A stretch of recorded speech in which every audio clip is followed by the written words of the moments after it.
the blonde news reporter, he was standing in the street with his shirt off, and his chest hairs, there was 3 hairs on his chest, and they were all in the form of 6s. 666 everywhere. Everywhere.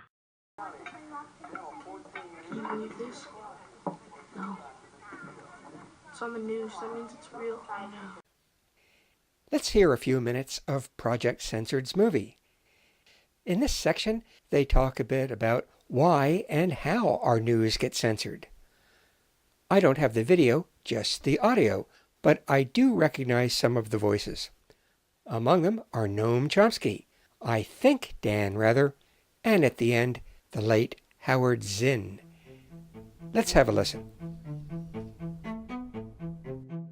Implicitly, we have a concentrated, top-down corporate media system that's primarily oriented to make money and provide entertainment, and is increasingly a propaganda machine for the military media industrial complex of the United States. The stations used to be family-owned. Guess what? They're all gone. They're all owned by multinational corporations. The country is run by a few big interests looking out for themselves and not for the benefit of the population. Well, the corporate media does it by the book. They do the time-life approach. They go down the middle. They never say anything too controversial. If you try, like, to criticize Westmoreland in Vietnam, you get into a whole scandal like Dan Rather did, and you don't get away with that stuff. So as a result, they barrier everything to death, and it becomes sanitized and boring. The way it works is, and I've been in these conversations, this is how it works on the inside. You have the responsibility for a newscast. And every morning the scoreboard lights up. Here are the demographics from last night. Here's what you did with Network X. Here's what your competition did. By the way, they handed your head to you last night because we think they concentrated on the story most people wanted to hear. Paris Hilton, murder case on the West Coast. You insisted on leading with something, an international story. And here's what Network Y did. That's the way the pressure works on you.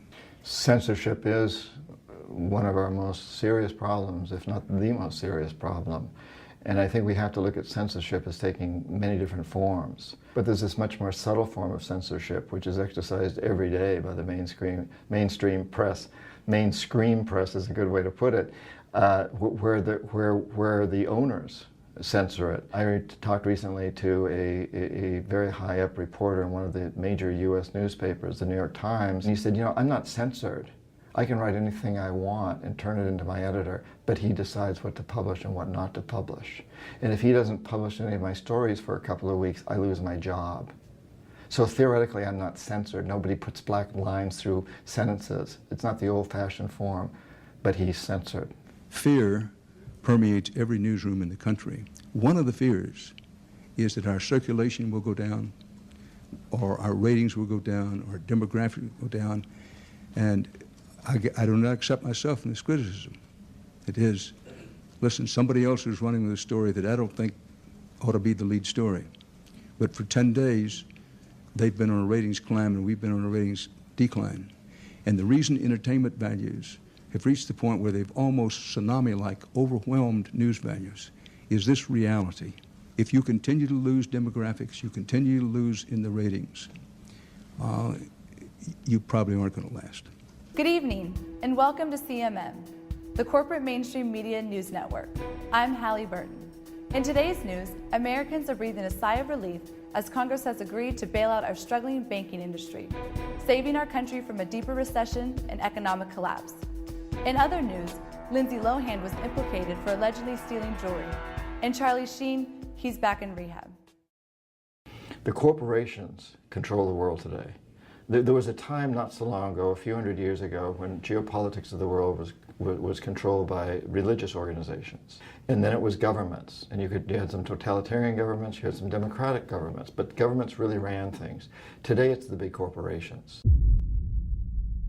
The antitrust safeguards that had been put there around back in the 30s had been completely dismantled or ignored by the courts. So we need to go back to basics and enforce our own rules. The elites have gotten to a point where they're above the rules, as we are seeing now with the economy. And that's obscured by our media, who are complicit and part of the same clique.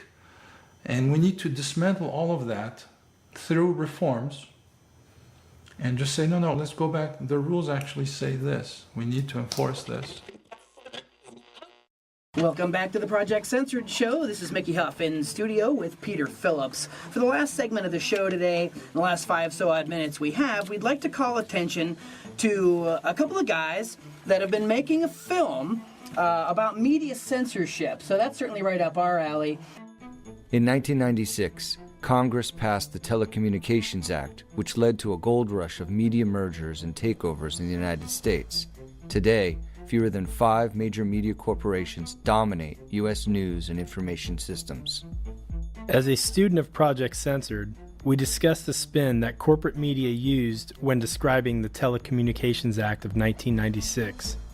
It was supposed to create competition among media corporations, ultimately benefiting the American public with increased relevant news. You've been traveling around the country for the last 5 years now, getting this kind of footage, right?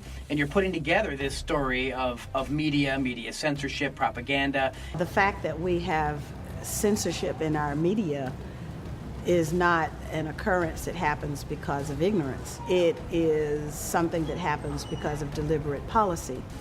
What the corporate media do, basically, is they parrot the arguments of the administration.